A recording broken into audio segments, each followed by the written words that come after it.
I dag der vil jeg demonstrere, hvordan man tager prøver af en laks fanget i Grønland. Det er sådan, at de laks, der bliver fanget i Grønland, der bliver en stor del af dem analyseret for at se, hvor de kommer fra. Det kan være europæiske laks, det kan være laks fra Nordamerika, men grundlæggende så kommer de fleste af dem fra andre steder i Nordatlanten. Til at tage en prøve, der bruger vi biologer sådan en lille papirskuvert, hvor prøven den skal ned i. Og normalt tager vi sådan nogle små fine nogle, hvor man kan notere, hvad for en art det er. Man tager en prøve af, og man noterer, hvad for et sted det er, hvilken dato man har prøven fra, hvor lang laksen er, og hvor meget den vejer. Men det er ikke alle, der har sådan nogle små standardkuverter, og derfor så vil jeg lige demonstrere hurtigt, hvordan man kan lave sin egen lille prøvekuvert. Det kan være, at man har en fin kuvert hjemme i skuffen. Det kan også være, at man har fået en regning eller en årsopgørelse fra skattevæsenet, men det fungerer fint, hvis man tager en lille prøve. Bruger det til at lave en lille kuvert.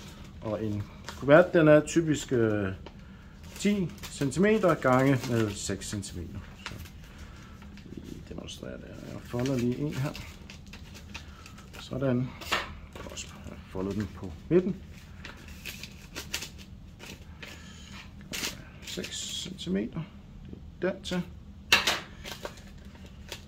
Cirka. Sådan. Jeg klipper så lidt udenfor. Og på midten. Sådan.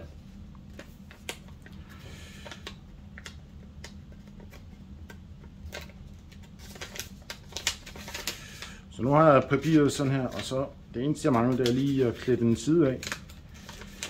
Sådan.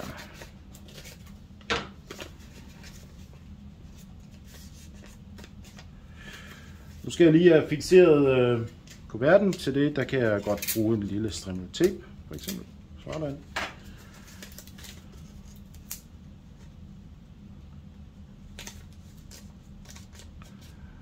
Og nu har jeg noget, jeg kan opbevare prøven i. Jeg kan lige klippe toppen af, sådan der. Sådan der.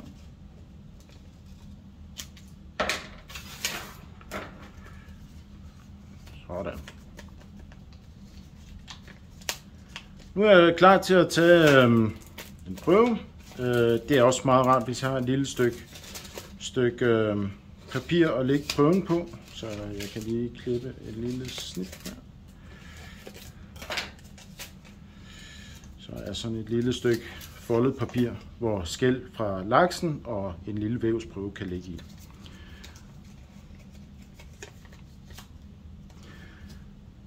På kuverten, der noterer jeg min licensnummer, og det står selvfølgelig på den licens til laksefiskeri, jeg har. Og det skriver jeg på toppen.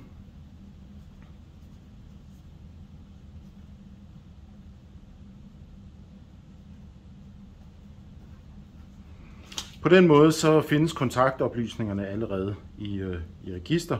Så hvis der er nogle spørgsmål, eller hvis man er så heldig at vinde en af de præmier, der bliver udlovet for de indsendte prøver, så ved vi, hvem man skal kontakte. Jeg skal også huske at skrive sted, hvor laksen er fanget, og i dette tilfælde er den fanget i Nuuk. Jeg skal skrive en dato.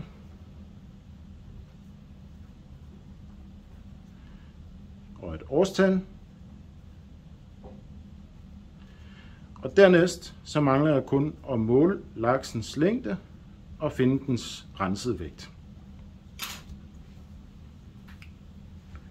Længden på laksen kan man fint måle med en tommestok. Man kan også bruge et målebånd eller noget andet. Bare det måler i centimeter. Jeg måler længden fra snudespidsen langs med sidelinjen og ned til halen. Og den her laks, den måler jeg til cirka 62,5 cm. Så jeg skriver længden her.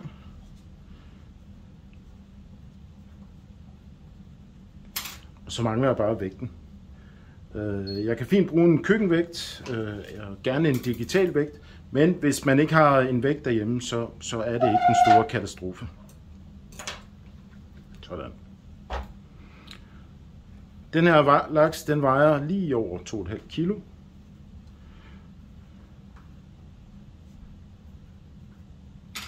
Sådan. Nu har jeg noteret det, jeg skulle, og så mangler jeg kun at tage en prøve af skæl.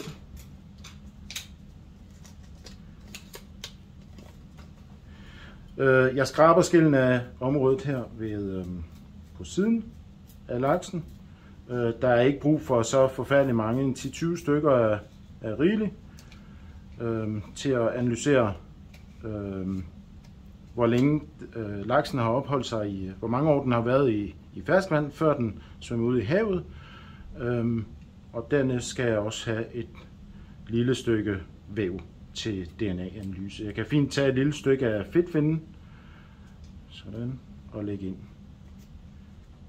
Sådan. Jeg kunne også have valgt at tage et lille stykke af rygfinden eller halefinden. Det er i princippet lige meget. Prøven den skal nu tørres, og der må man for eksempel ikke bruge plastikposer, for så vil den rådne, og den kan ikke tørre. Så ingen plastik, det dur ikke. Den lille prøve med skælden i, kan jeg nu lægge ind i den konvolut, jeg har lavet. Det er den. Lægger ind i konvolutten.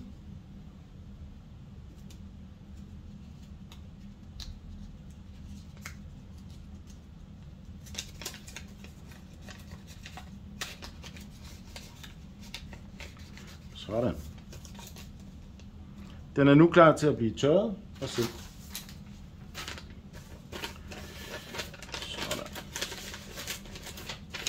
Jeg kan sagtens tage prøver af alle de laks, jeg fanger, og putte dem mange konvolutter ned i den samme prøve. Så jeg kunne fint have, hvis jeg havde flere prøver, så putter jeg bare dem ned i den samme konvolut. Sådan. Og prøven, de skal sendes til Bing Optical Fig, box 570 39 00 Nuuk. Tak.